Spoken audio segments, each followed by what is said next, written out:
Legend of Zelda franchise is the Lord of the Rings of video game franchises. No other video game is as dense as this one. With over 18 video games spanning over 30 years, accompanied by fan films, comics, and history books, you could say that making Zelda into a movie franchise would be a tough feat to accomplish. Not only that, where do we even begin to tell the right story to such an expansive franchise? Ocarina of Time comes to mind. The first reason being is that it is the most simplistic of the Zelda franchises. Now, before I'm told to go to the backyard to get my Switch, let me tell you that by easy, I mean that it will be the easiest story to adapt. It's the classic story that we have all come to love and enjoy. Have you kids ever read this book? No! What? Oh, no! You've never read it? The hero's journey is the structure of any classic story. Let's use Ocarina of Time as the example.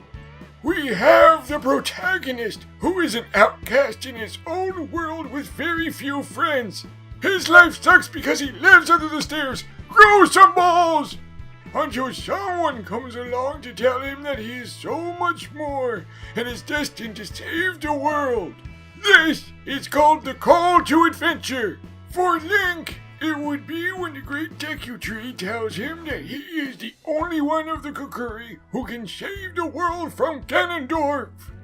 But wait, there is always a guide who helps the protagonist along the way, giving insight and wisdom, usually a sage or a wise old man. In this case, it's a fairy that has Alzheimer's.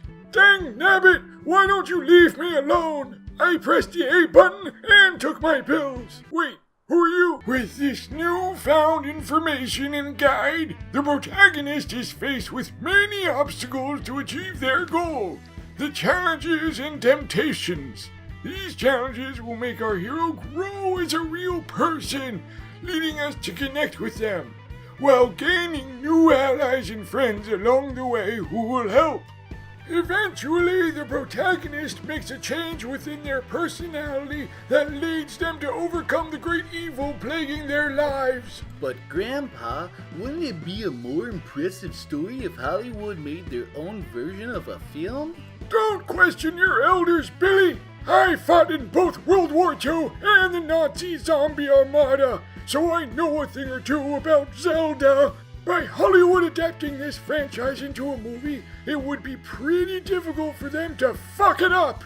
Such a simple story. Good guy goes on quest to save Fantasy World with the princess from the evil guy who wants to take it over. What I'm saying is that Ocarina of Time should be used as a guideline when adapting the story. It keeps the corporate schmucks from going too far out of line while keeping the integrity of Zelda. We have so much lore to go off of, though, that there shouldn't be any issue. Now that we got that out of the way, let's dig into who I think should direct this film. Back when The Lord of the Rings was the bee's knees, everyone and their Aunt Marge thought that Peter Jackson could make any movie good. So everyone started suggesting him for movies. The 7th Harry Potter film, Halo, even Zelda. Now, this is just my theory, but take a gander at this. When you watched him in the behind-the-scenes making of The Lord of the Rings, you got a sense that he really had a deep love for these books and the project he was undertaking. This is why The Lord of the Rings was so well made, because the director gave a shit. I'm not saying that Peter Jackson is a horrible director, but just because he comes off as charming, loving, and a hard worker for a giant fantasy series does not make him a good candidate. But those are the exact traits we would need for someone who would make a Zelda film. Someone who had a boner for the Zelda series as much as Peter Jackson did for Lord of the Rings. Not to mention that Hollywood would probably throw Peter Jackson in there anyways, just to rake in big bucks. Let's build up the hype train and get a director that everyone loves. Yeah, I'm sure he'll do a good job. To further prove my point, take a look at this clip for when he filmed The Hobbit.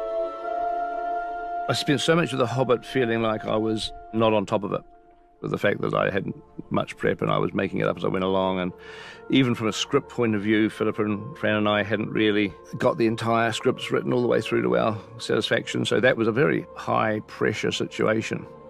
We had allowed 2 months of shooting for that in 2012, and at some point when we were approaching that, I just went to Zane and Caro, our producers, and ultimately talked to the studio and just said, you know what, because I don't know what the hell I'm doing now, because I haven't got storyboards and prep in this 3 months that we've now got this battle, why don't we just finish earlier? And then there was a call from Zane saying, Andy, can I meet you? Where he said, look, Andy, I just wanted to tell you that Pete's thinking that we're going to revisit this next year. Even though he really didn't want to do it, he still did a decent job. But it shows that when you either don't give a shit, just making a quick buck, or are forced onto a project you do not know how to do, it will most likely end in a bad product. Again, I love Peter Jackson. He made the films that sparked my love for filmmaking. I am not promoting hate on him, rather using him as an example to show what true love for a craft can accomplish, and what being forced onto a project can accomplish. So who should direct the Zelda movie? Someone who has a love for the series, basically, and has a creative vision for it. That's all it really boils down to. The rest would be up to if the studio would give as much creative control to the director as Peter Jackson had on Lord of the Rings. Even with the most ideal director, however, it could still be a flop. Filmmaking is such a bureaucratic medium that many other sources could fuck it up even with a competent director. Anyway, you little shits, that's my take on who should direct and what video game we should follow. If you have any ideas on what I should make the next Zelda video about, please leave me a comment. I always enjoy talking to all you young whippersnappers with all of your high energy and, high fructose juice and,